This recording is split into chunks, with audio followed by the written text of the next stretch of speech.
오늘 거룩한 주 예배에 참 잘 오셨습니다. 하나님 아버지의 크신 은혜와 축복과 그 사랑이 우리 모든 성도님들 위해 가정과 모든 삶 속에 충만하게 함께 하시기를 예수님의 이름으로 축복합니다. 우리 서로 사랑합니다. 축복합니다. 인사 나누겠습니다. 사랑합니다. 축복합니다. 지난주 주일에는 성령을 믿사오며 사도신경에 성령 하나님에 대한 고백을 말씀을 통해서 나누었습니다. 여러분 어떠셨습니까? 지난 한 주간 동안에도 성령님과 동행하는 한 주 되셨습니까? 성부 하나님, 성자 하나님, 성령 하나님에 대한 고백에 이어 거룩한 공예를 믿사오며, 여러분 거룩한 공예를 믿사오며가 바로 붙어있지는 않지만 거룩한 공예라고 하는 것은 거룩한 공예를 믿사오며라고 하는 신앙의 고백입니다. 공예라고 하는 말은 다소 생소하고 그 단어가 조금 어려워 보입니다. 그런데 공예라고 하는 말은 한마디로 말한다면 교회입니다. 교회의 성경적인 의미는 무엇보다 하나님께 부름받은 사람들의 모임, 그 공동체가 교회입니다. 특별히 요즘 모임이 얼마나 많이 있습니까?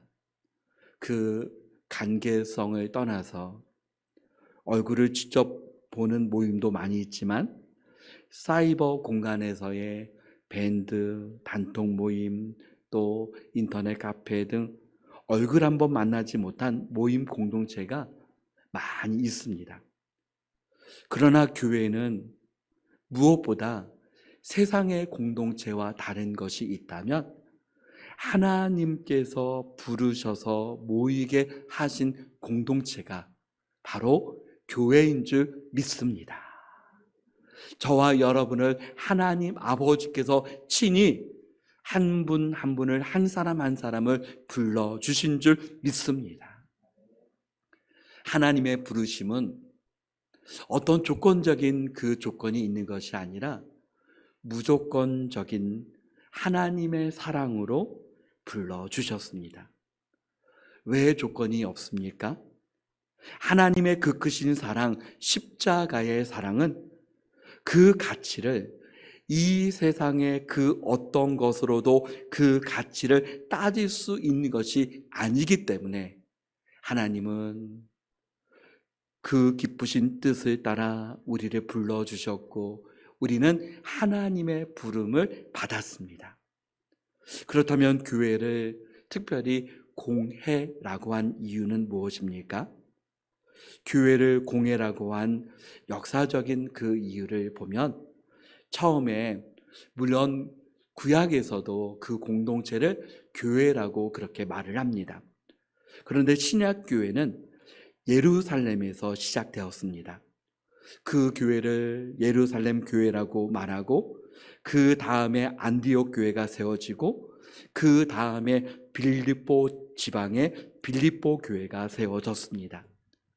하나하나의 교회를 우리는 개교회라고 말합니다. 개교회와 대조되는 의미가 공교회입니다. 그래서 교회 자체, 공적인 교회를 지칭하는 말입니다. 영어로 보면 The Holy Catholic Church. 여기서 캐톨릭이라고 하는 단어는 로마 카톨릭 교회를 말하는 것이 아니라 보편적인 또 우주적인이라고 하는 의미를 가졌습니다. 거룩하고 보편적인 교회를 믿는다라고 하는 고백입니다. 사도신경에 공회라고 하고 고백하는데 이 공회에서는 두 가지 의미가 있습니다. 바로 보이는 교회와 보이지 않는 교회입니다. 여러분 보이는 교회는 어떻습니까? 우리나라에도 얼마나 많은 교회가 있습니까?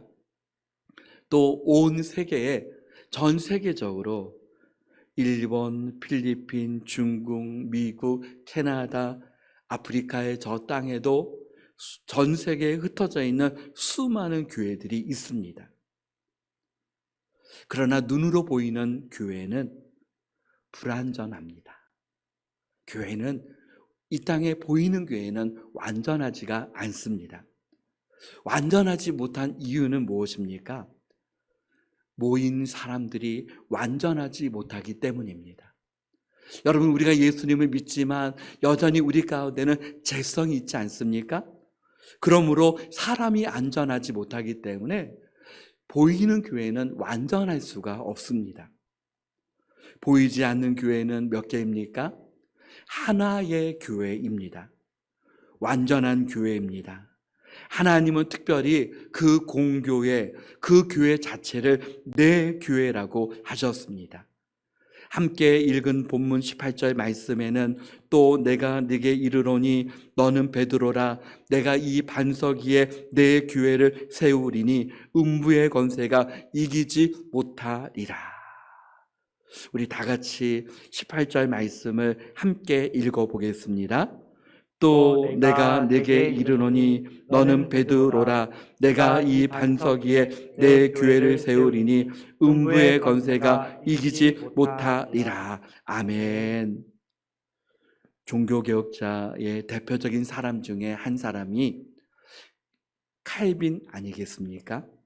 칼빈은 당신이 하나님을 아버지라고 한다면 교회를 어머니처럼 사랑해야 한다라고 그렇게 말합니다. 실제적으로 칼빈은 기독교 강요에서 하나님께서 교회를 세우신 목적은 그의 자녀들을 양육하고 인도하기 위함이다라고 말합니다. 그래서 교회를 신자들의 어머니다라고 그렇게 불렀습니다. 그러므로 교회는 하나님의 자녀들을 예수 그리스도의 장성한 분량까지 자라게 하는 것이 궁극적인 목적인 줄 믿습니다. 사랑하는 성도 여러분, 세상에 눈에 보이는 교회들은 불완전합니다. 우리 교회도 불완전합니다. 그럼에도 우리를 부르신 하나님 아버지를 바라보며 주님의 몸된 교회에서 예배하며 하나님의 말씀을 통해서 날마다 성장하고 성숙을 향하여 나아가는 저와 우리 모든 성도님들이 다 되시기를 예수님의 이름으로 축복합니다. 이 반석 위에 내 교회를 세우리니. 이 반석, 여러분, 이 반석을 어떻게 보느냐가 중요합니다. 여러분, 이 반석을 베드로라고 하는 그 인격으로 본다면, 여러분, 실제적으로 로마 캐톨릭에서는 베드로의 인격으로 봅니다. 베드로가 예수님의 대를 이어서 교회의 후계자가 되었습니다. 베드로가 로마 가톨릭의 첫 번째 교황 아닙니까? 이 반석을 베드로의 인격으로 본다면 한 가지 우리가 생각해 보아야 할 것이 있습니다. 베드로는 예수님의 수제자였지만 얼마나 실수가 많고 연약한 사람입니까? 예수님께서 베드로를 칭찬하신 바로 그 이후에 마태복음 16장 23절 말씀에 보니 예수께서 돌이키심에 베드로에게 이르시되 사단아 내 뒤로 물러가라 너는 나를 넘어지게 하는 자로다. 내가 하나님의 일을 생각하지 아니하고 도리어 사람의 일을 생각하는도다 하시고. 여러분, 이 반석 위에가 베드로라면 사단아 내 뒤로 물러가라. 얼마나 연약한 사람입니까? 그와 같은 사람 위에 교회를 세운다라고 하는 것이 성경적으로 앞뒤가 맞지가 않습니다. 그러므로 이 반석은 성경적인 의미는 무엇보다 이 반석은 예수 그리스도이신 줄 믿습니다. 또한 이 반석은 베드로의 신앙 고백이다라고 말할 수 있습니다. 주는 그리스도시요 살아계신 하나님의 아들이니이다. 교회는 오직 예수 그리스도 그 반석 위에 또한 예수님께 대한 믿음을 바탕으로 세워진 그곳이 교회입니다. 에베소서 2장 20절 말씀을 우리 다 같이 읽어보겠습니다. 너희는 사도들과 선지자들의 더 위에 세우심을 입은지라 그리스도 예수께서 친히 모퉁이 돌이 되셨느니라. 아멘. 예수께서 친히 모퉁이 돌이 되셨느니라. 그 반석 위에 교회가 세워졌습니다. 그러므로 교회는 우리 주 예수 그리스도에 대한 신앙 고백의 공동체입니다. 이 반석 위에 내 교회를 세우리니 음부의 권세가 이기지 못하리라. 음부의 권세가 이기지 못하리라. 어떤 분이 이런 질문을 한 적이 있습니다. 목사님, 음부의 권세가 이기지 못하리라 말씀하셨는데 왜 교회가 있다가 없어지는 교회가 있습니까? 여러분, 중요한 것은 교회의 영원성, 완전성은 눈에 보이는 교회가 아니라 눈에 보이지 않는 교회입니다. 그럼에도 여러분 어떻습니까? 하나님은 눈에 보이는 교회를 통하여서 예배하게 하시고 기도하게 하시고 하나님의 자녀들이 성장하게 하시고 선교하게 하시고 다음 세대를 믿음으로 양육하도록 그렇게 하셨습니다. 그러기에 저는 늘 소원하고 기도합니다. 주님, 우리 은혜로 교회를 축복하셔서 주님 오실 때까지 이 사명을 감당하는 교회 되게 하옵소서. 그러므로 음부의 권세가 이기지 못하는 것은 예수님께서 사망의 모든 권세를 이기시고 승리하셨기에 궁극적으로 우리에게 주신 그 믿음을 통해서 예수 그리스도의 십자가의 사랑으로 음부의 권세가 이기지 못하는 것입니다. 요즘 시대에 특별히 코로나19를 지나면서 한국 교회의 위상과 그 권위가 얼마나 추락되었습니까? 얼마나 교회들마다 어려움을 많이 겪었습니까? 그럼에도 교회는 거룩한 공회다라고 그렇게 주님은 말씀하셨습니다. 눈에 보이지 않는 그 하나의 교회뿐만 아니라 눈에 보이는 그 수많은 교회, 그 교회 자체를 향해서 거룩한 공회다라고 말씀하셨습니다. 그 이유는 우리가 믿는 그 하나님, 거룩한 하나님을 믿고 거룩한 하나님 앞에 예배를 드리기 때문입니다. 하나님께서 아브라함을 갈대아 우르에서 불러내셨습니다. 갈대아 우르는 우상의 도시였습니다. 아브라함의 아버지는 우상 제조업자였습니다. 아브라함이 특별히 하나님, 저를 갈대아 우르에서 건져 주십시오, 그렇게 기도한 것도 아브라함이 스스로 하나님을 찾았다고 하는 그런 거룩 기록도 찾을 수가 없습니다. 그런데 하나님이 아브라함을 부르셨습니다. 아브라함이 의로움이 있어서 부른 것이 아니라 다만 갈대아 우르에서 하나님께서 불러내셔서 구별시켜 주셨다라고 성경은 말하고 있습니다. 여러분, 구약에 특별히 이스라엘이라고 하는 그 단어가 얼마나 많이 반복됩니까?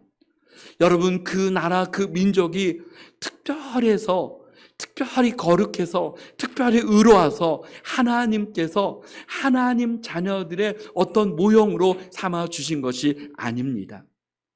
하나님이 불러주셨고 하나님이 택하여 주셨고 하나님께서 구별시켜 주셨기 때문에 거룩한 하나님의 자녀요, 거룩한 하나님의 백성이다라고 그렇게 말씀해 주시는 것입니다. 그러므로 하나님은 부르셨을 뿐만 아니라 부름을 받을 때 거룩해서 부른 것이 아니라 부르시고 주님은 말씀합니다. 내가 거룩하니 너희도 거룩하라. 베드로전서 1장 15절 말씀 우리 다 같이 읽어보겠습니다. 오직 너희를 부르신 거룩한 이처럼 너희도 모든 행실에 거룩한 자가 되라. 아멘. 우리가 의로워서 부르신 것이 아니요 거룩해서 부르신 것이 아니라 우리를 부르신 거룩하신 하나님이시라고 주님은 말씀하셨습니다. 그렇다면 거룩한 공예는 예배 드리는 성도들을 가리켜서 하는 말입니다. 고린도전서 1장 2절에 다 같이 한번 읽어보겠습니다. 고린도에 있는 하나님의 교회 곧 그리스도 예수 안에서 거룩하여지고 성도라 부르심을 받은 자들과 또 각처에서 우리의 주 곧 그들과 우리의 주 되신 예수 그리스도의 이름을 부르는 모든 자들에게 아멘. 성도와 부르심을 받은 자들, 여러분, 저와 여러분은 단지 교인이 아니라 성도인 줄 믿습니다. 여러분, 성도라고 하는 그 말이 감동 아닙니까? 성도라고 하는 그 말에는 모든 직분을 초월해서 하나님의 자녀들 한 사람 한 사람을 가리켜서 성도라고 주님이 말씀해 주셨습니다.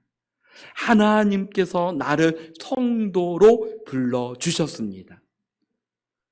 여러분, 그렇다면 고린도전서 1장 2절에 고린도 교회 성도들을 향해서 성도라고 부르지 않습니까? 그런데 고린도 교회는 어떻습니까? 고린도 교회는 성경에 보면 문제가 많은 교회의 대표적인 교회가 고린도 교회입니다. 우상숭배의 문제, 제사의 문제, 소송사건의 문제, 간음의 문제, 은사의 문제, 여러 가지 많은 문제, 분쟁과 모든 문제들이 복합되어져 있는 교회가 바로 고린도 교회였습니다. 그러나 사도 바울은 그 고린도 교회를 향하여서 성도라고 부르기에 주저하지 않고 성도라고 그렇게 말하고 있습니다. 여러분, 그 성도들 한 사람 한 사람이 거룩한 사람들이어서 그렇게 부른 것이 아닙니다. 하나님이 거룩하시고 하나님께서 그들을 예수 그리스도의 십자가의 보혈로 거룩하게 하셨기 때문에 성도라고 부르시는 줄 믿습니다.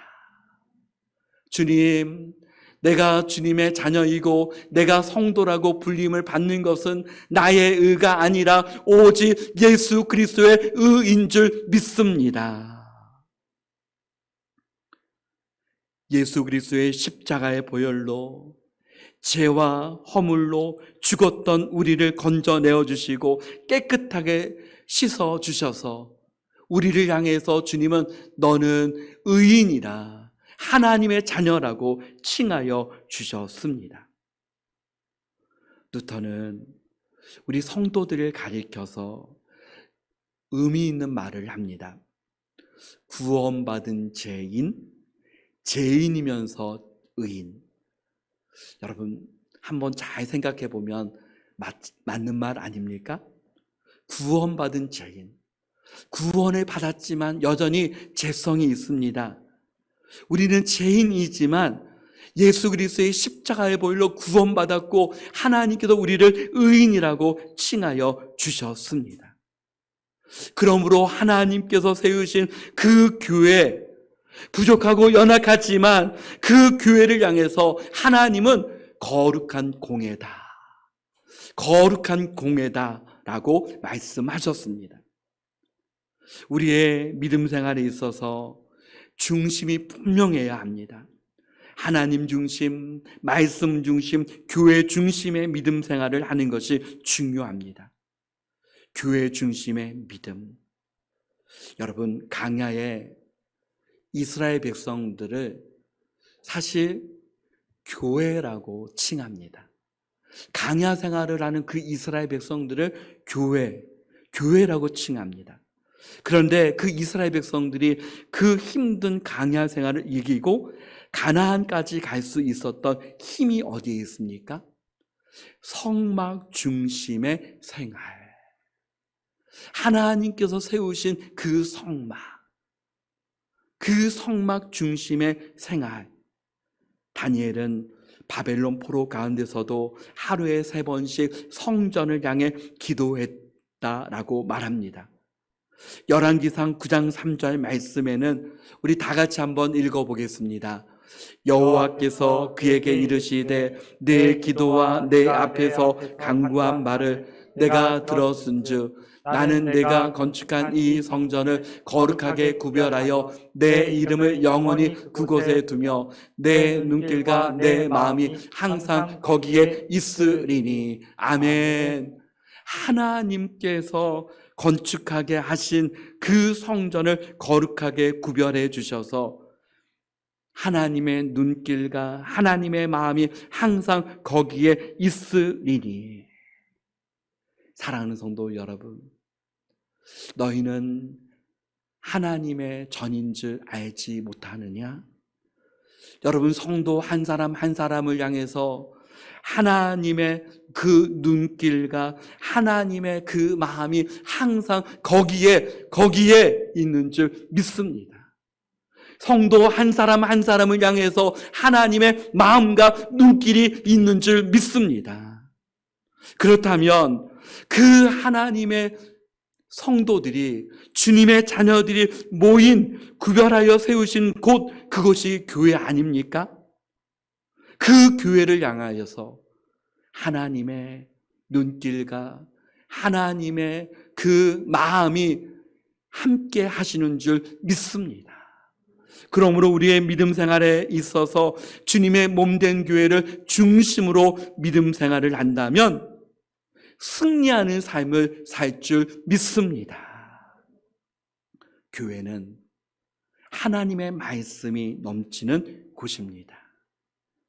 열왕기상 8장 58절 말씀에 우리의 마음을 주께로 향하여 그의 모든 길로 행하게 하시오며 우리 조상들에게 명령하신 계명과 법도와 율례를 지키게 하시기를 원하오며, 하나님께서 세우신 그 성전을 통하여서 하나님의 말씀이 흘러 넘치게 하여 주셔서 하나님의 길, 말씀의 길, 믿음의 길로 행하게 하셨다라고 성경은 말하고 있습니다. 주님의 몸된 교회는 하나님의 말씀이 넘치는 곳인 줄 믿습니다. 주님의 몸된 교회를 통해서 우리가 예배하는 가운데 하나님의 말씀을 선포케 하셨습니다. 주님의 몸된 교회를 통해서 하나님 말씀 중심으로 살아갈 수 있도록 우리를 인도해 주셨습니다. 주님의 몸된 교회를 통해서 하나님 중심으로 살아갈 수 있도록 하나님께서 함께하여 주십니다. 교회에서 가장 중요한 믿음 생활이 예배와 기도 아니겠습니까? 예수님은 성전을 가리켜서 만민이 내 기도하는 집이다, 만민이 기도하는 집이다 라고 말씀하셨습니다. 사랑하는 성도 여러분, 이 땅에 눈에 보이는 모든 교회들 연약하고 때로는 불완전하지만, 여러분 우리 교회도 불완전한 교회이지만 하나님께서 함께 하시고 하나님께서 세우신 교회이기에 거룩한 공회인 줄 믿습니다. 주님의 몸된 교회로 하나님 아버지께서 나를 부르셨음을 믿으며 언제나 하나님 중심, 말씀 중심, 교회 중심의 믿음 생활로 승리하는 우리 모든 성도님들 다 되시길 예수님의 이름으로 축복합니다. 아멘.